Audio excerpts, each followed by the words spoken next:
2007 38 Sea Ray Sundancer, Nancy Helena, or Helena, however you want to say it.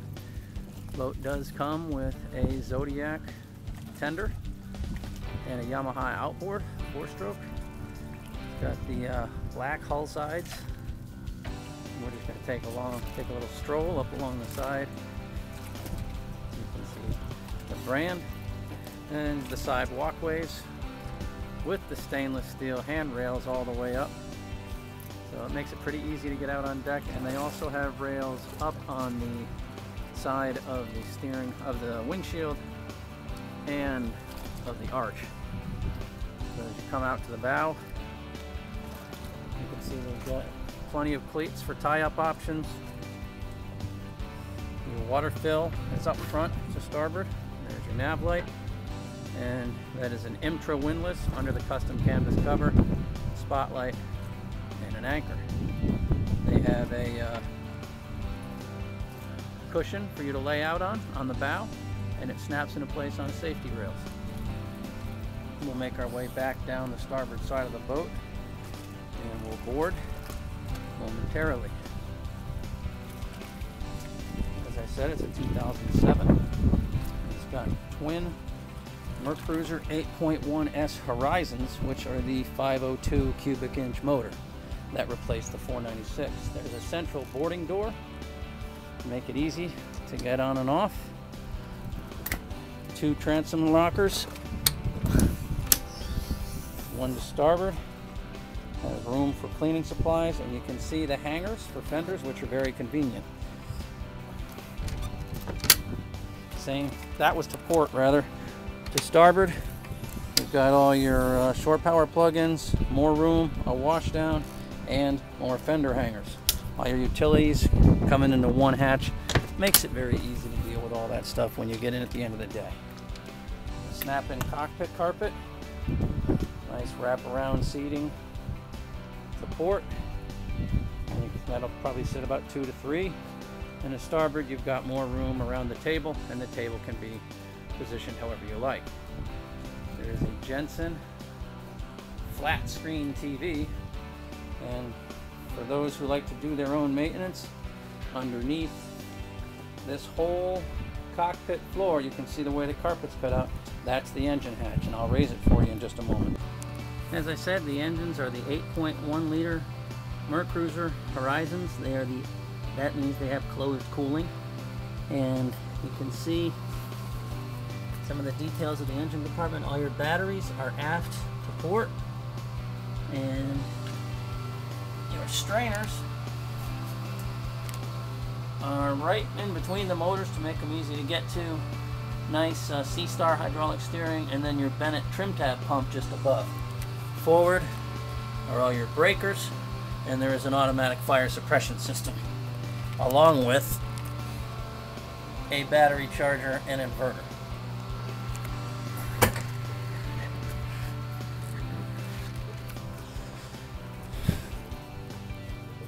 We'll go ahead and put the hatch down. And you can see the kickstand right there that you would put up if you were going to have the hatch up for any extended amount of time. While that's dropping down, you can get a better look at the rear bench. With the jump seats removed, you have to remove those to raise the engine hatch, and those are just easier for sideboarding if you're in a different docking configuration. Support in the cockpit, there's a wet bar with a small Norcold refrigerator right in here. And then there's storage beneath the sink.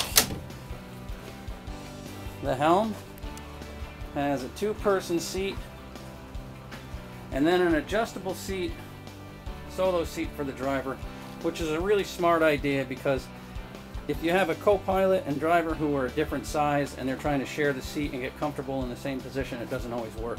So a separate seat for the driver is a great idea. Small cup holder and space for storage down below alongside the driver. The throttles on the starboard side of the wheel. Your shifts are to port. Your gauges. You have the tachometer up top on the starboard side. And your tachometer to port. Then you have the cluster style gauges, which are a great for providing information and saving space at the dash. And they are on each side of the Raymarine E120 GPS chart plotter. And then for conventional navigation, there's a compass up top.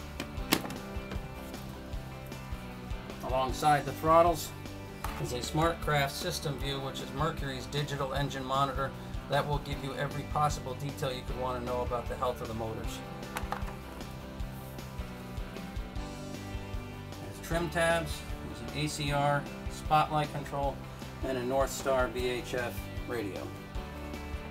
There's a flat if you want additional electronics.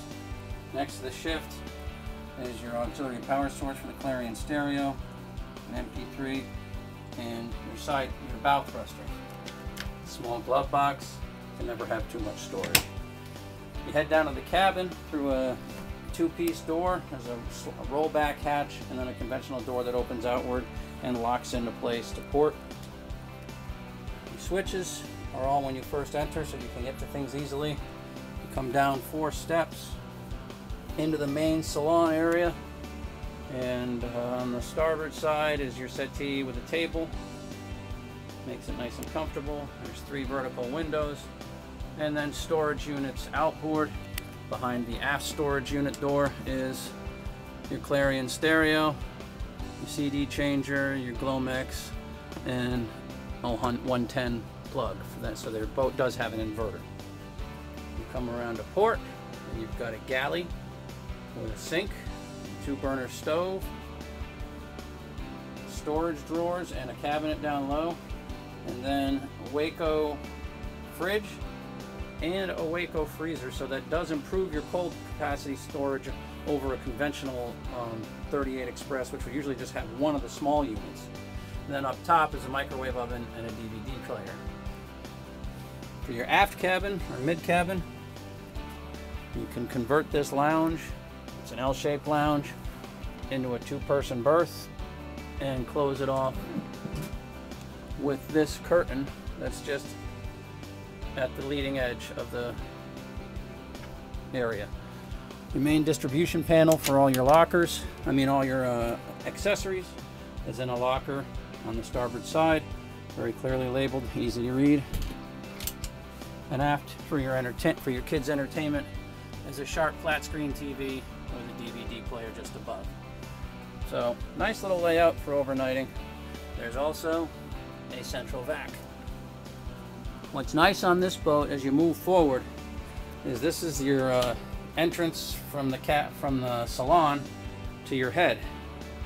And you notice what you don't see is them combining the shower and the head into one unit, because the shower is in its own compartment in the stateroom, in the master's berth and the bow of the boat.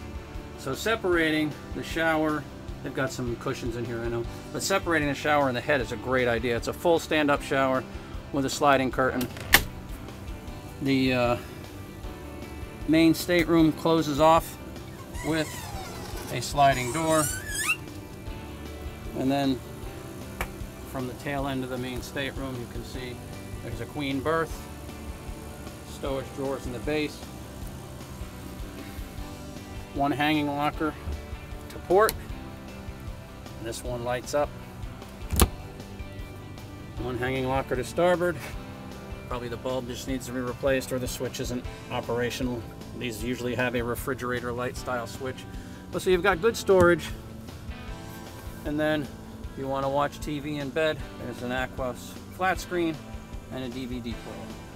So, and then overhead deck hatch if you want to let in breezes, along with side curtains that have it's not an openable portal, so that's just to let in light because you have the big overhead deck hatch. But you can see, nice and easy to move about the boat, good functionality. Couple of people, family with 2 kids could overnight on this comfortably, or even 2 couples. So come see it, think you'll like it. Cheers.